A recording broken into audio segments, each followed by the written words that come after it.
da era vulgar, vamos mostrar para vocês a associação de capacitores.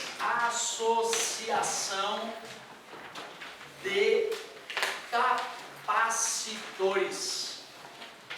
Vamos começar primeiro com uma associação em paralelo, vai ficar um pouco mais fácil de a gente compreender, acredito eu, uma associação em paralelo.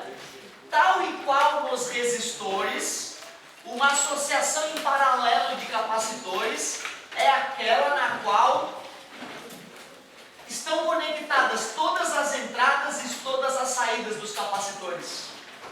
Assim, se eu conectar essas entradas e saídas numa fonte de tensão, todos receberão a mesma tensão. Quer dizer que na associação em paralelo, a característica continua a mesma de antes. O U atuando em cada resistor é o mesmo. E o objetivo desta passagem da aula é de mostrar como obteremos um único capacitor que substitua todos os outros e gere o mesmo efeito que todos os outros, o capacitor equivalente. A associação em paralelo, a tensão é a mesma. Tu deves concordar que se esses capacitores são diferentes, cada um vai armazenar uma certa carga em suas placas. Se eu carrego todos os capacitores numa bateria e depois vou descarregar eles em algum outro objeto, em alguma outra parte do circuito elétrico, todas essas cargas iam ser aproveitadas. Ou seja, o que eu quero te dizer é que o capacitor equivalente, a carga armazenada no capacitor equivalente é a soma das cargas armazenadas em cada capacitor que está em paralelo. Mas nós vimos que capacitância é carga sobre tensão. Então, se eu quiser isolar a carga, eu posso fazer capacitância vezes tensão igual a quantidade de carga. Então, a partir da definição de capacitância, eu posso substituir a carga equivalente pelo capacitor equivalente dividido pela tensão equivalente. Carga do capacitor 1, capacitância do capacitor 1, tensão aplicada nele. E assim por diante. A única coisa que eu fiz da primeira equação para a segunda foi substituir a definição de capacitância. E nós acabamos de discutir que em paralelo o U é igual para todos eles. Então eu posso pegar essa equação e dividir ambos os lados da equação pela tensão. E aí eu obtenho a fórmula da associação dos capacitores em paralelo.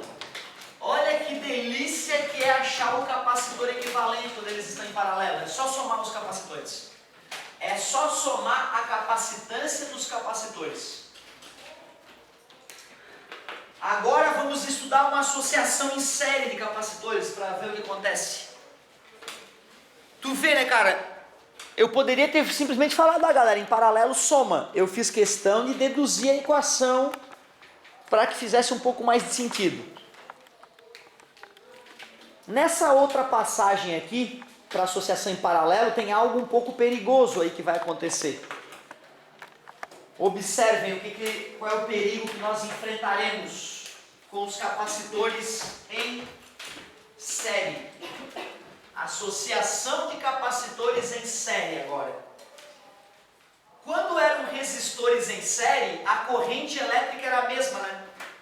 Só que agora, vocês viram na primeira aula, que o capacitor é constituído de tal forma que entre as suas placas nós colocamos um material isolante, chamado dieletro.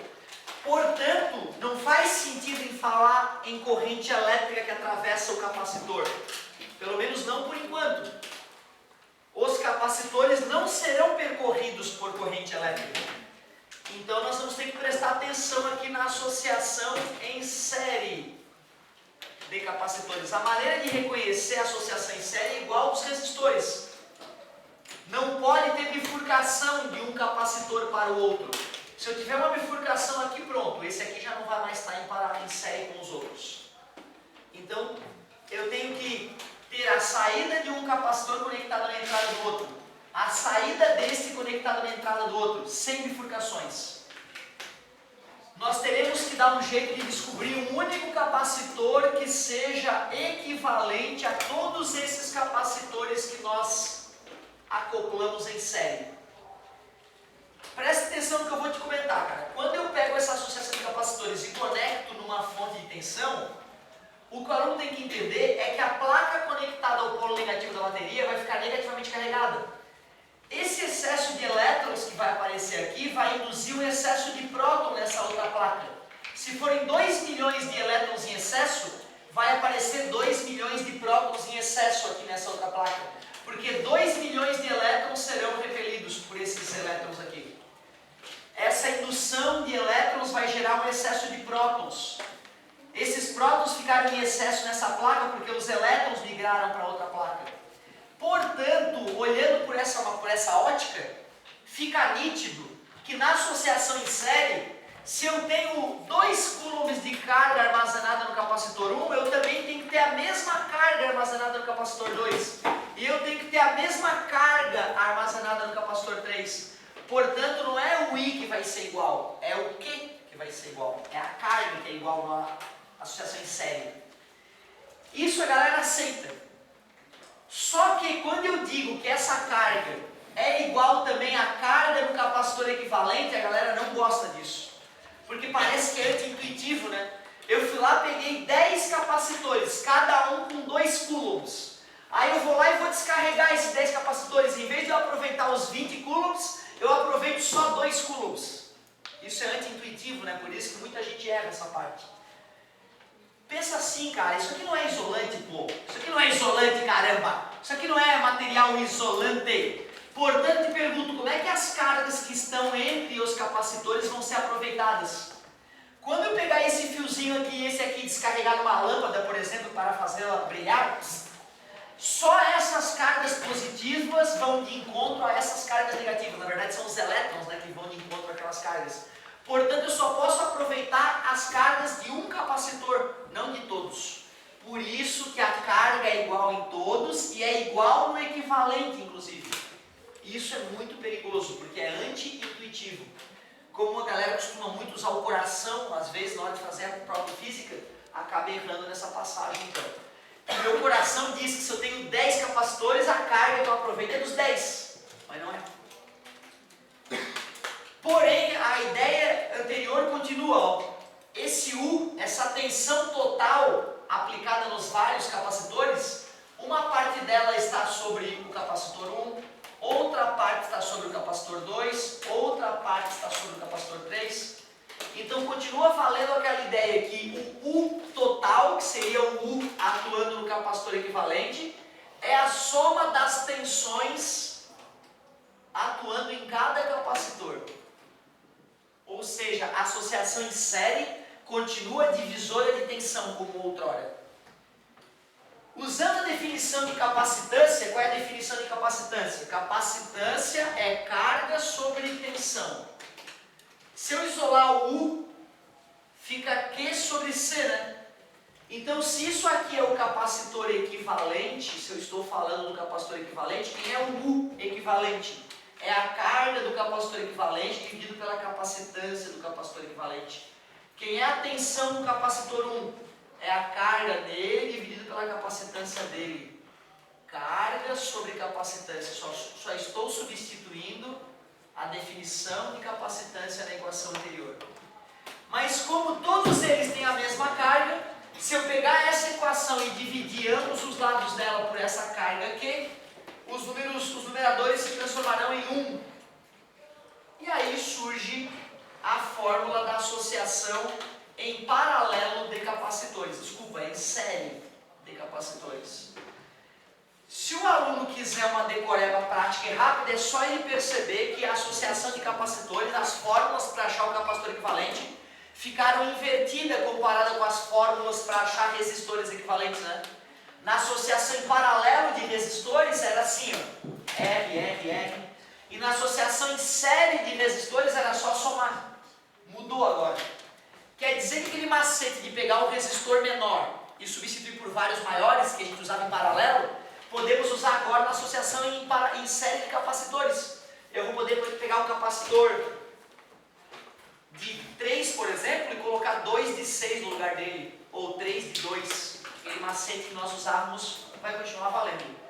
Para te mostrar que não tem nada de desesperador nessa parte da matéria, eu vou fazer 2 exemplos. Uma associação paralela pura e uma associação em série pura de capacitores. Aí é óbvio que na sequência nós faremos uma associação mista, com uma parte em paralelo, uma parte em série.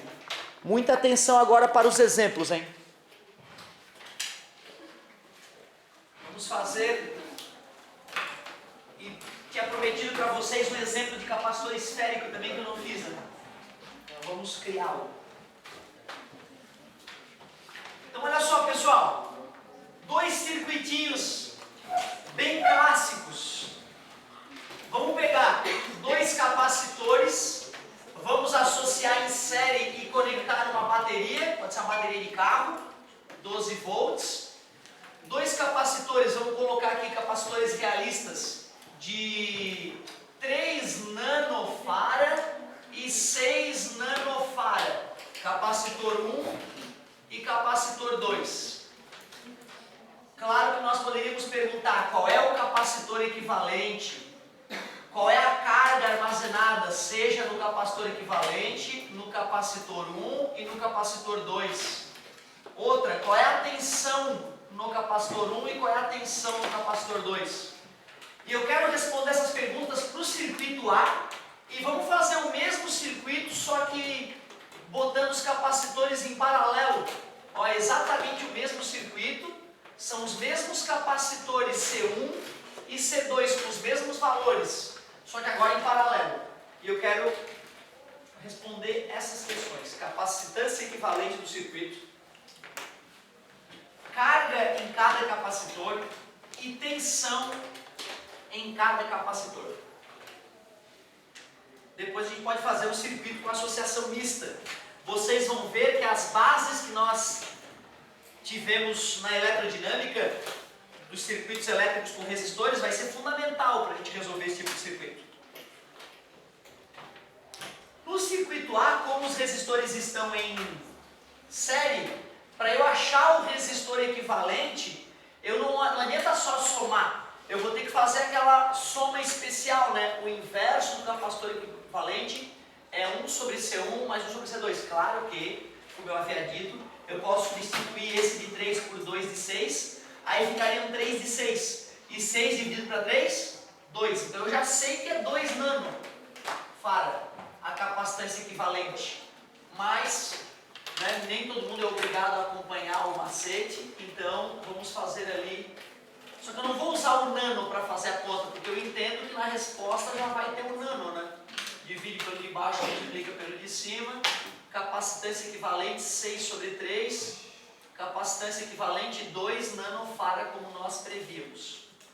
Agora que eu sei o capacitor equivalente e sei a tensão aplicada sobre ele, eu vou usar a definição de capacitância para descobrir a carga armazenada.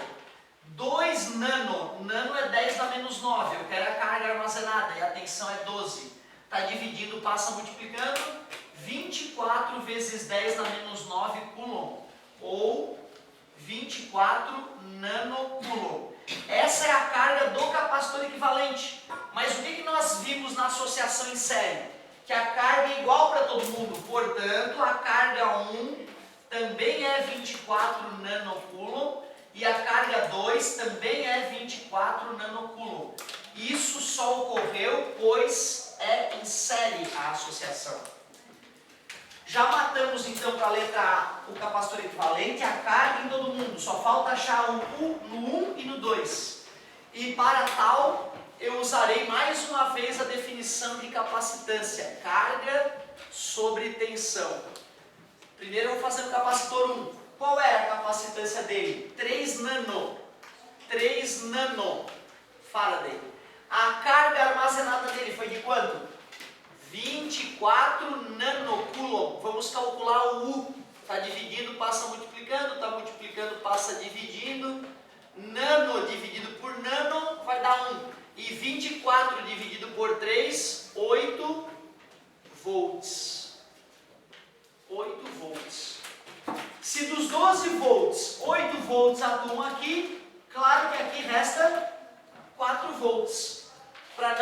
sopa para o azar, vamos usar de novo a definição de capacitância, só que agora no capacitor 2. A capacitância do capacitor 2 é de 6 nano. Nano é 10 na menos 9. A carga que ele adquiriu foi 24 nano. Nano é 10 na menos 9. Aí é só calcular o mu2. 24 vezes 10 na menos 9 dividido por 6 vezes 10 na menos 9. 10 na menos 9 dividido por 10 na menos 9 dá 1. E 24 dividido por 6, 4. Aquilo que nós sabíamos que ia acontecer. Tu vê, cara, não tem nada demais essa matéria. Só tem que ter paciência para reconhecer se é série ou paralelo e fazer a soma adequada. Em associação em série vai ser a mais chata agora. Primeiro achamos o capacitor equivalente, achamos a carga é igual para todos, mas 2 vezes a definição de capacitância, matamos o circuito. Vamos para a letra B.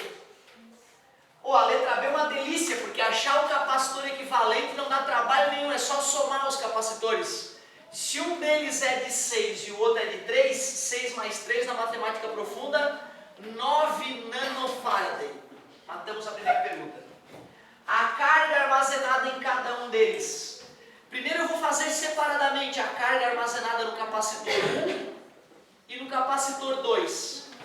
Porque eu já sei a tensão que atua em cada um deles. O capacitor 1 era de 3 nano. A carga que ele vai armazenar eu quero descobrir. E ele recebeu 12 volts. Está dividindo, passa multiplicando. 3 vezes 12, 36 nanocoulomb. Nano é 10 a menos 9. Capacitor 2 é de 6 nano a capacidade dele. A tensão aplicada nele é 12 volts, ó, bateria de carro. Está dividindo, passa multiplicando. A carga armazenada, 72 nanocoulomb. Eu poderia fazer a definição de capacitância no capacitor equivalente, daria 9 vezes 12, 108. Mas, para lembrar que na associação em paralelo, a carga do capacitor equivalente é a soma das cargas dos capacitores, então 36 com 72, 108 nanocoulomb. O mesmo resultado que nós teríamos obtido se tivéssemos feito a definição de capacitância no capacitor equivalente. E por se tratar de uma associação em paralelo, eu sei que o U1 é igual ao U2, que é a própria tensão da fonte, 12 volts. Agora não tem jeito. Vamos ter que fazer uma associação mista. Pouca agoniada. Fala para vocês.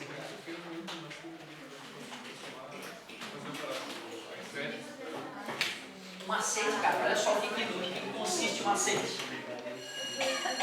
O macete consiste em tu pegar essa fração e achar uma fração equivalente a ela com 6 embaixo, né? Multiplicando por 2 em cima e embaixo, né? Aí dá 2 sextos. Concordas? Isso prova que 1 de 3 é igual a 2 de 6. Concordas comigo? Mas tu vê, isso se aplica também ao macete dos resistores, tá? Eu nunca tinha explicado dessa maneira. Expliquei de uma forma diferente, porque o cara pegou, show.